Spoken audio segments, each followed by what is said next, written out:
Jesus Christ's mighty name we've prayed. Amen. We cover our prayers in the precious blood of Jesus Christ of Nazareth. The precious blood of Jesus Christ of Nazareth. We cover this week in the precious blood of Jesus Christ of Nazareth.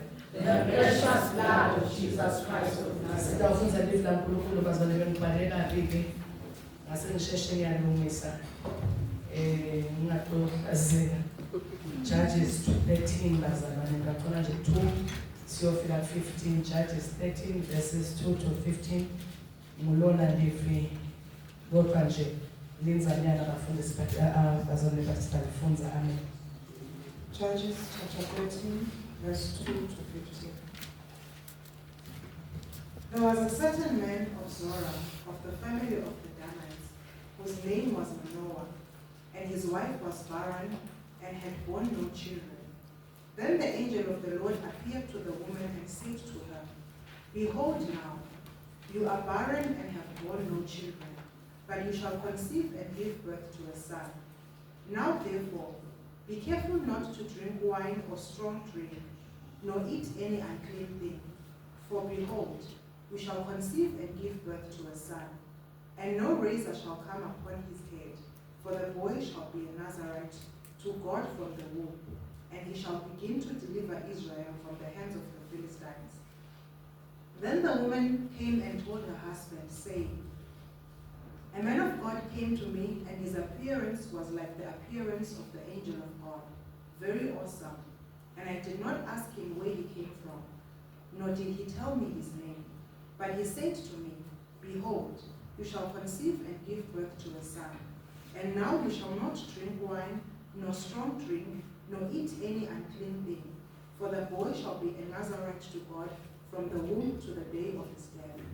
Then Manoah entreated the Lord and said, O Lord, please let the man of God whom you have sent come to us again, that you may teach us what to do for the boy who is to be born. God listened to the voice of Manoah, and the angel of God came again to the woman as she was sitting in the field. But Manoah, her husband, was not with her. So the woman ran quickly and told her husband, Behold, the man who came the other day has appeared to me. Then Manoah arose and followed his wife. And when he came to the man, he said to him, Are you the man who spoke to the woman? And he said, I am.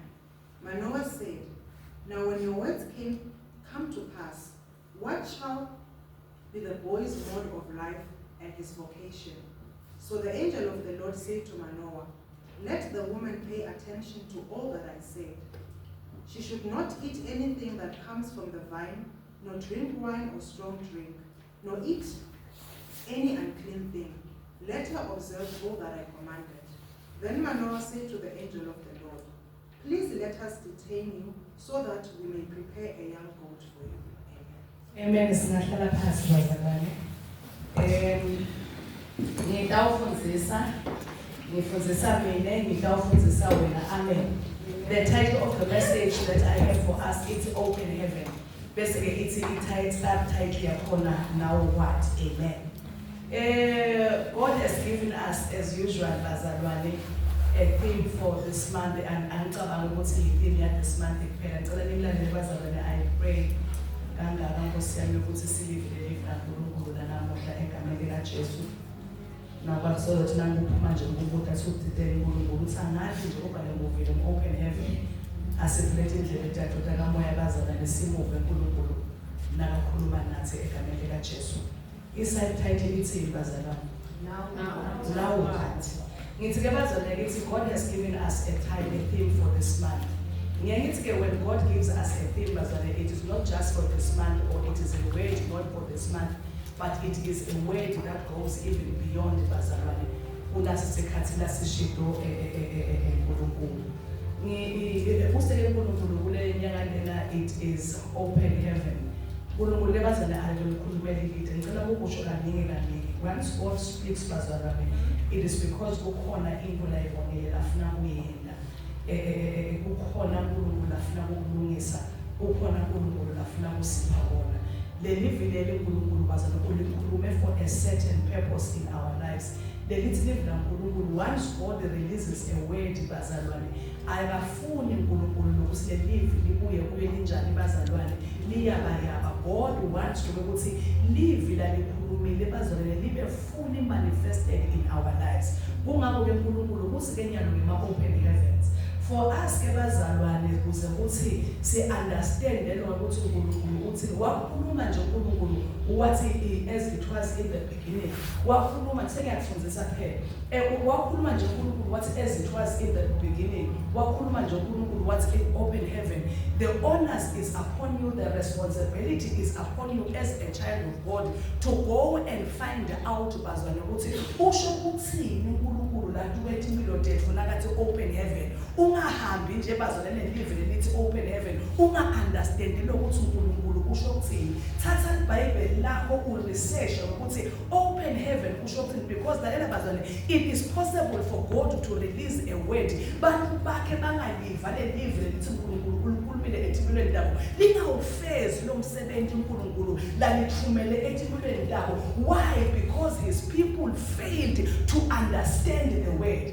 Live la uNkulunkulu liyakhuluma ngalinye langa, I believe it is in the book of John. Uyakhuluma Jesu uthi baba wakhe, Father glorify me. Uyaphendula uNkulunkulu kuvuleka emazulu bazalwane liyevakala live la uNkulunkulu uthi Jesu uthi uNkulunkulu uJesu, I have glorified you. The Bible says le live lavakala, but others thought an angel had spoken.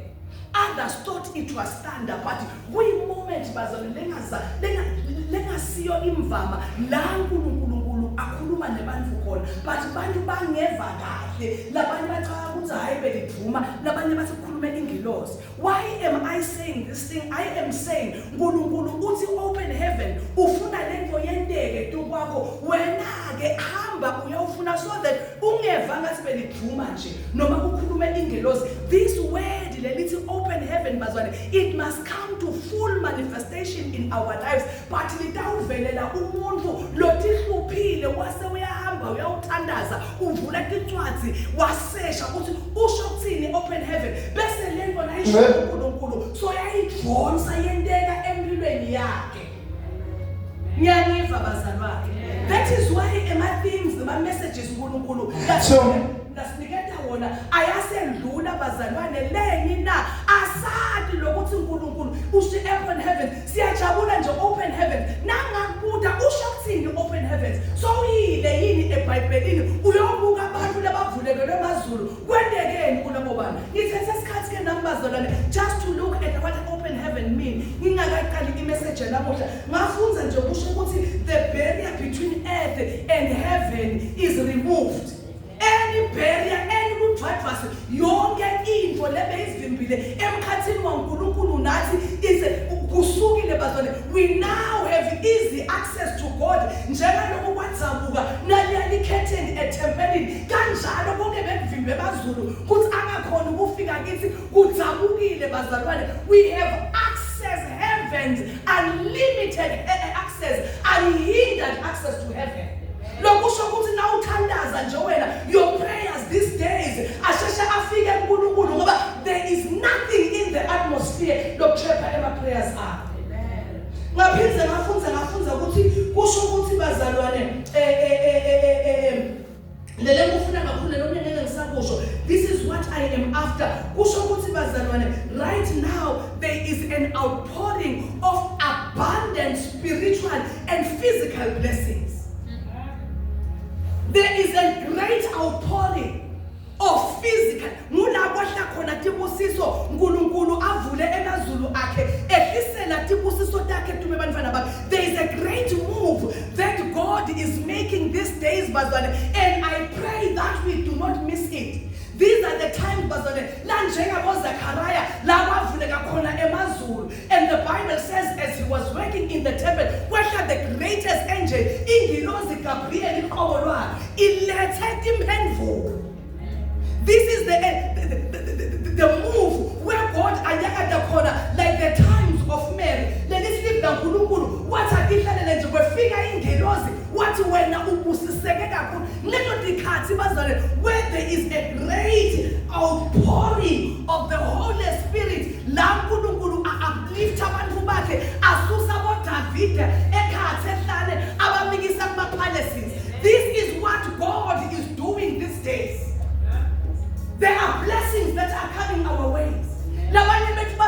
we have already access to those blessings. I pray. I am not, when I preach, because I do not want to preach in word only. Support. Nkulunkulu utawuniketa abantu ubufakazi labanye sobathalile ubaniketa ubufakazi lobukhulu lokumangalisa lethi indlebe tethu bazalwane ngeke tibuvisise kahle nemehlo ethu sasibona we will not believe because of the great outpouring of blessings that God is going to give us. Ngamunye if we believe in this way, we shall see the move of God at Impudent. Sitawubamba tinto bazalwane tibusiso mbamba umaster usho sithi Nkosi, as you have spoken, let it be so in our lives. Labanye sibacela balithole tibusiso zabo. Bacela badedicate imoto la ngaphandle. Bacela labanye kunetinzawo kunaloko naloko. Bathi ngitakhuluma ke bazalwane ukuthi asasibusisile uNkulunkulu ngifuna sibe careful. Ngoba uthi uNkulunkulu akasibusisa siba greatly excited. Sibe so excited sikhohle bazalwane the move of the enemy. The enemy has heard ukuthi lapha eGod's Glory Ministries uthi uNkulunkulu ngema open heavens labazalwane batawuthola tibusiso that shall blow their minds. Batawuthola tibusiso ngazuthi bashaya diyeti kanzi bazalwane. That is the moment when the enemy is waiting to destroy you as you get your blessings. Satan umile to destroy you with your blessings. In the excitement, la sithona khona tinto letimangalisako kuNkulunkulu, la sithona khona timoto nguna Satan ke eme khona bazalwane kungena kutawudunga letibusiso kutawungena to attack uphethe tibusiso takho. That is why today I am here to say to you njengaloku uNkulunkulu athi ndakublessa labanye siyoba blessa. Be careful of the enemy. Lomile kumele destroy abantu baphethe tibusiso takho, so that the blessings lo aphethe agcina abe nothing but a curse upon your life. Mukapheleni Satan. Leave la uNkulunkulu liyakhuluma lithi when Jesus nakadalwa sekuvela nje kuthiwa Jesu utawudalwa, there was excitement. Uma ngikhumbula kahle bazalwane nisahamba kanye nami. Amen. Nangihamba kakhulu nisho bazalwane ngoba ngifuna sigadze Satan. Kuna imoto la kupheyo ugadze Satan. Kuna umshado la kupha wona ugadze Satan. Kuna financial explosion so uvele umile ufuna to attack. Uma Jesu atawudala, there was so much excitement in the land. But the Bible says, na Herod wase uyeva. What's Jesu? And then he made a move to kill Jesus. Na yano Satan uvile uthi baphiwethi busiso. He is orchestrating a move to destroy other people. He is orchestrating a move to destroy you. Uphethe ema blessings are. Ngifuna ukuqhubeka ngelinye example. Pharaoh nakabona ukuthi bantwana bakaIsrael they were multiplying in the land of Egypt. Wase wenda a move laba busiswa khona. Wathi bonke abantwana besilisa abajijelwe ekhathi emfuleni in the river Nile bayawudliwa tingwenya. In the multiplication, in the blessing, I am here to tell you that beware of the enemy. Ungabi so excited. Best we are called, there is an enemy, the devil that is running around, waiting to destroy you.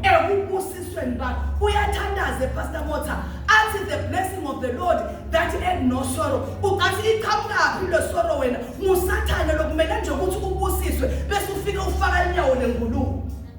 Lithi live la uNkulunkulu Jobe ngalenye ilanga bantu bakhe basephathini kumnanzi kwafika umlayezo wathi bonke abantu bakho bafile. In the midst of blessings, the enemy begins to move. The enemy begins to attack. Namhlanje ngiyawukhuluma ke ukuthi asasibusisile uNkulunkulu, then what? Asamphile uNkulunkulu le moto ngoba namuntu angiphi imoto. Masinyane ndabe gijima emoto. Masinyane asangibusisile ke uNkulunkulu ngana imoto. Asangibusisile ke ngale promotion yekuba minister of education.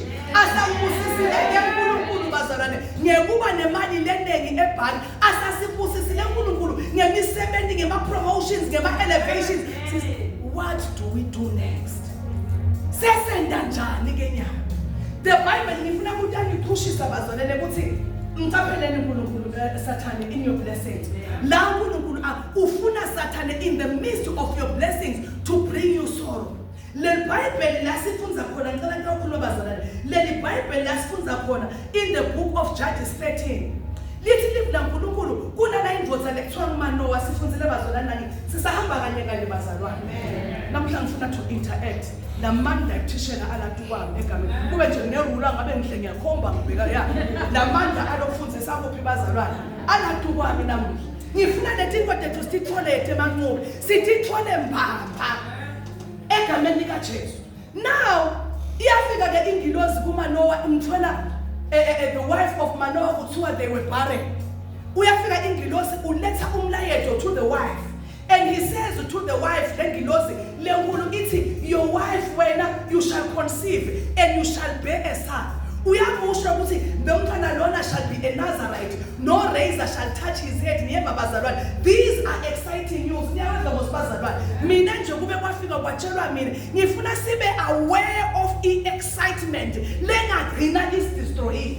Uyayithatha letindzaba lomfati uyajabula. The Bible says she goes and tells her husband uthi yebabe mina nje kube ngathi letindzaba ngabe ngalahla emakhuba phasi ngagijima ngayabo bonke bangani bami ngathi buyani intawuva tindzaba letihle kuphelile kimi kuba barren kuthiwa mina ngidawudala umfana mitawuba iNazarite ngiyona yey uNkulunkulu so ukhulumile ngifikele ingelosi. But the woman did not do that. Listen, she went to her husband. Wafike wathi baba emathenjwe angibabeka ngoba Manoa wathi mgalatheki ngithinte ngisasebenza kwafika ingilosi yathi kimi. But listen to what this man of God says. Ngicela siyifunze le ndzaba lapha ku verse lokhaza nasavele tindzaba bazwane ukuthi they are going to be blessed and the blessing is going to be very big. Abaphathi bazalwane kuthi yazi sase safikela kubinte babakhelwane kuhlatshwe tihonji kuhlatshwe lokho nalo. But he says lapha ku verse 8, then Manoah prayed to the Lord and said, oh my Lord, please let the man of God whom you sent come to us again asaphinze abuye to teach us. Ase abuye siyayiva le blessing yeNkulunkulu siyamva ukuthi ufuna ukuba iNazarite siyamva ukuthi utawuba great. But that blessing is our ithini babe mathenjwe sidawithini sasiphiwe siyenda njani siphuma sibheka phi. How do we sustain it? How do we maintain it kuze kuthi ingafi le blessing ase iphinze ibuye lengilosi kwesibili to teach us. Let him educate us. Let him sit us down and tell us what to do with this blessing. And the Bible says God honored the prayers. Yabuya ingilosi yadawachazela kuthi lalelani ke le blessing leniketwa yona iphatha kanje lo make lo angadli any unclean thing. That is where we miss it as bantwana bakaNkulunkulu. The moment that God blesses us, asibuyeni kuNkulunkulu siyawubuda, asibuyeni kuNkulunkulu siyawuqela, asibuyeni kuNkulunkulu to inquire kuthi enkosi so ungiphile na imoto ungiphile Nkosi ufuna le moto ukuthi ngiyende njani. What do I do with this car? Ufuna ukuthi yendeni for this car to last, because some of us siphiwe tinto kuNkulunkulu they did not last even 3 seconds etandleni tethu, because the moment sithola sendelo ulesikuqabangako ngaletinto lethu sitholile ema-promotions sangabudi sathola bazali imisebenzi sangabudi kuthi Nkosi come and teach me. What do I do with this blessing? Ngiyamkhumbula naMose ngalenye la angaphuma mina nje bengabona iburning bush kuthi wahamba ngiyabona nje kaNkulunkulu na ngiyawuphuma ngijima kwathi Mose akakwendi lokho uthi asesikhulume uNkulunkulu. Let us talk. How do I go about this thing? Nangifika lekufaro ndafike ngithini ndawuthi ngithunywe ngubani nabangu have a conversation with God ngeblessing yakhe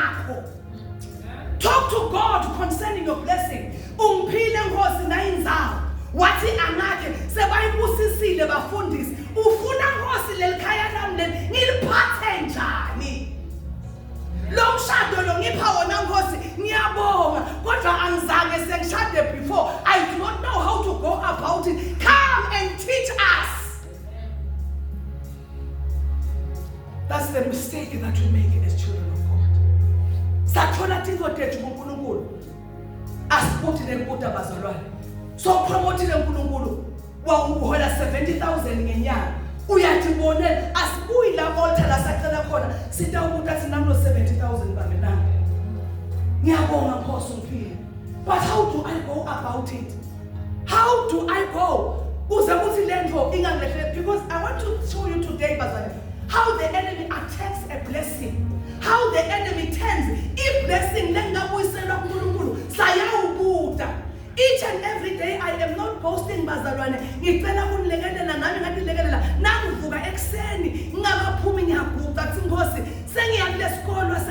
Central High School. Ufuna ngendeni Nkosi namuhla. Ufuna ngihambe phi Nkosi namuhla. Ngilekelele ngikhulume kanjani Nkosi namuhla. Ngoba uma lesikolo ngasiphatha ngenyama nangengqondo yami ngingakatshelwa dingelosi yakho without your advice sitawuwa lesikolo. I go back to inquire. Today I am here to tell you uphele uNkulunkulu na. Some of us sithatha tinto like the prodigal son asiphiwe uNkulunkulu great inheritances. We take them and we go and splatter them to the world. Learning because asikabudi.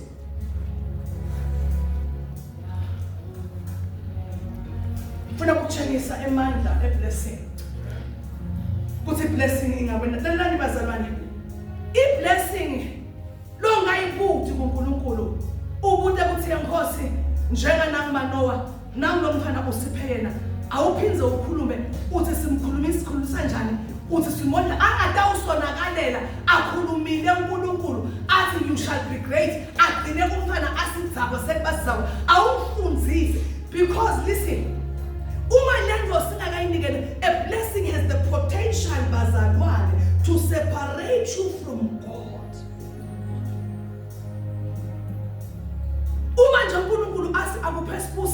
Pulls them away from the presence of God. That is why when David had everything, look at what he did. The Bible says,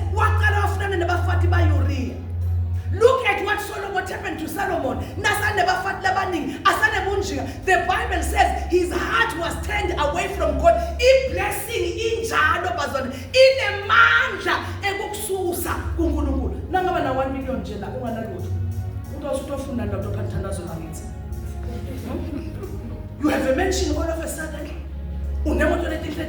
Labanye sidiswa la ngoba siyadlubuluzela impela uma singanikela lethi imali angithuki muntu silabazana ngoba siyadlubuluzela that is the glue lesibeke uNkulunkulu kodwa bazalwane uma singathola lethi imali athi nje uNkulunkulu namuhla naku sengiyakunika the blessing has the potential yokuthi ngabe ngiyawufuna vele sisenemoti yami nginebuthi wami ngine double story yami lento uNkulunkulu angisangenelana so be careful of nakuletha kupha kona uNkulunkulu kuthi Nkosi yami ngebukhulu babo may it not draw you away from God. Bane bantu lababusisekile namhla bahambile bazalwane bakhuluma namavi alamzalwane lathi angisayidlali lento leyo. So today I want us I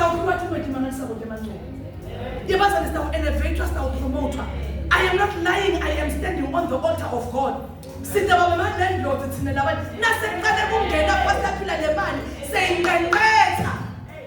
this thing not throw you away from God. All of a sudden, so far as the cooking, so that I definitely work. So you are too busy for God now.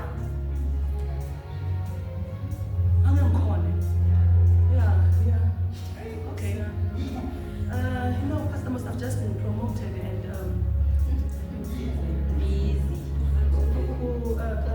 now Pastor the files of police.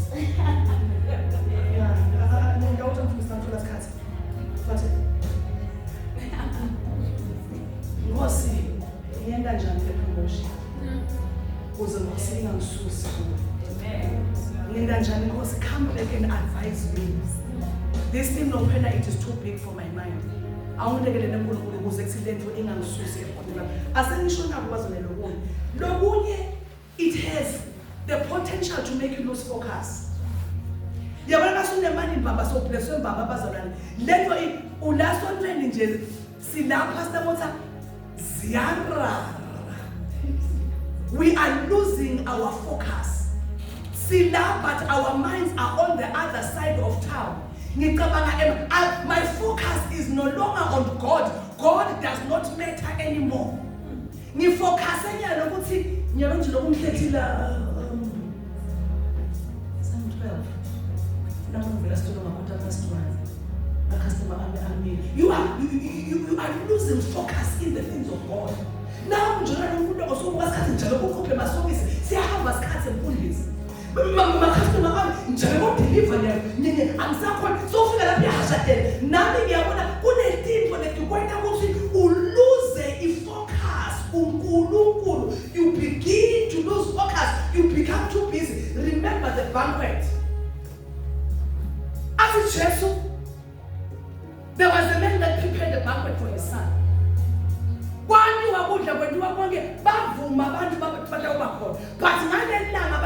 excuses. And if you look at the excuses, this live I've just bought a new pair of oxen. Try out. I'm sorry, I cannot come. I've just got married. These are the things that when God begins to bless us, as soon as we top priority and as he said, as he said, because of the blessings, we have lost focus. We have so many excuses of not coming into the presence of the Lord.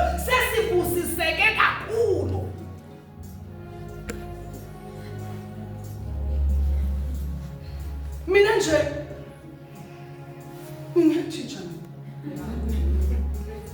In principal was up in Central High School. Yeah. When I think I walk into the demand that does child level now. Come on, do that man. Let go easy and having it not belly. You push the trolley, get a new one, he beg. Let go easy and you be busy. Let go eating your shiega. Let go easy and lose the focus. Let go eat the blessing. You begin to lose focus. As you start focusing at something has taken our attention. What shall we do? Ngoba ngifuna ngishengithathe sisebandleni ngisakhona eFree. Ngisaseshadile nami asanza kushada nomfana. Wagibela lapho wathi ngicela ukumbikela egameni lebukani. Wathi ha egameni laJesu.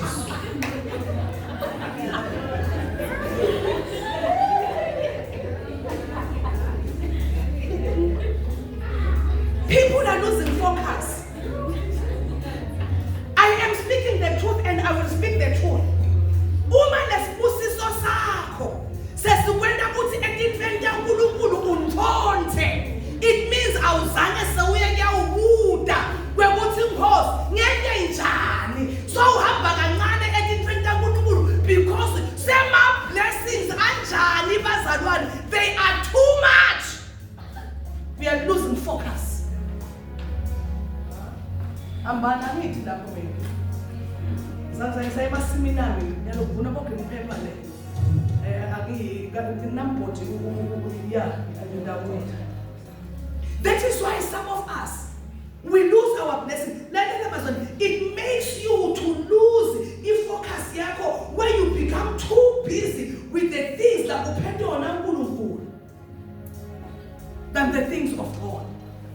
But awushada abantu la, but uNtutuza ngikhuluma ngabe wena vele sowushadile. But awushada abantu la. Utawushintsha le walk, utawushintsha le language. Ngifike kuzekuseni bafuna ngene breakfast. Uma ngasibosola ungayidli ne breakfast. Funa ngiyowasha ngayine sisibabe akakhona ukudla dla lokubanza. Letha bosola ungayi. That is when the blessings angani babazana ngemshado. Now is taking you away from God. You lose focus. It becomes relaxation. You become relaxed. When you are blessed, bazalwane ubusiswe mbamba lapha efridge senalo lonke ihlobo lwenyama senalo lonke ihlobo ukuthi uyavuka kunayo yonke i-breakfast hamper kune-ham angisathi kuba nani kunako konke ngonyalo lewenza nje ithi angibase bangentele coffee kwaziviwe ngihlale le mode nje ithi let me God ungena into a mood ya David relaxa let impi yaNkulunkulu iphumile iyokulwa when you remain behind because you are just too blessed. Abahambe boPastor Moses nabo Pastor Lisa sis bakugile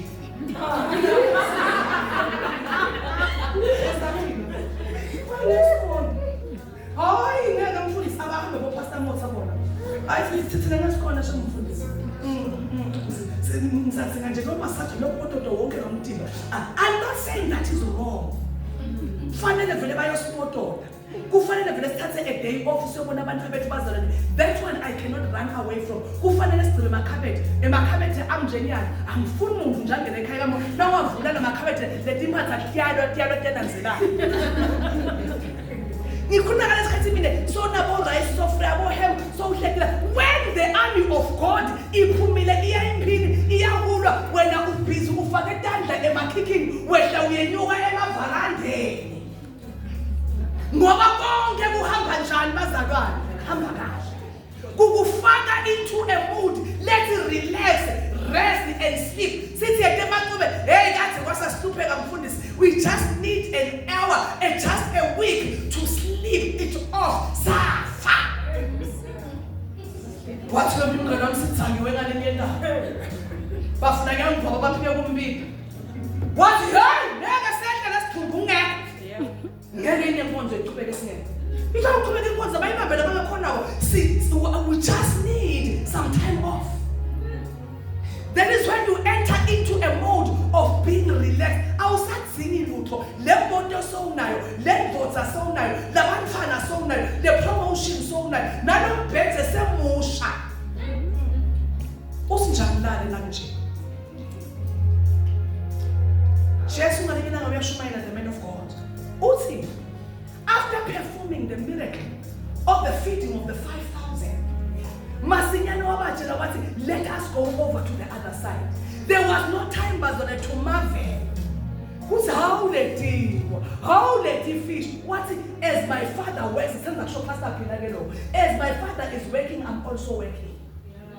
Some of us sesimile etimotweni sesibambela CGGM sisi lethi moto uyatibona yini uyabona in the promotion uyabona ngilafuna khona ke Satan where we are just relaxed we are marveling mina ngingaka relaxa mina from January ngophethula nga9 ngibe na ngolobolo bese ngiyafika lena nzile ngolobolo manje ngiyabonga ngiyabonga ngithosi ngoba ngizwe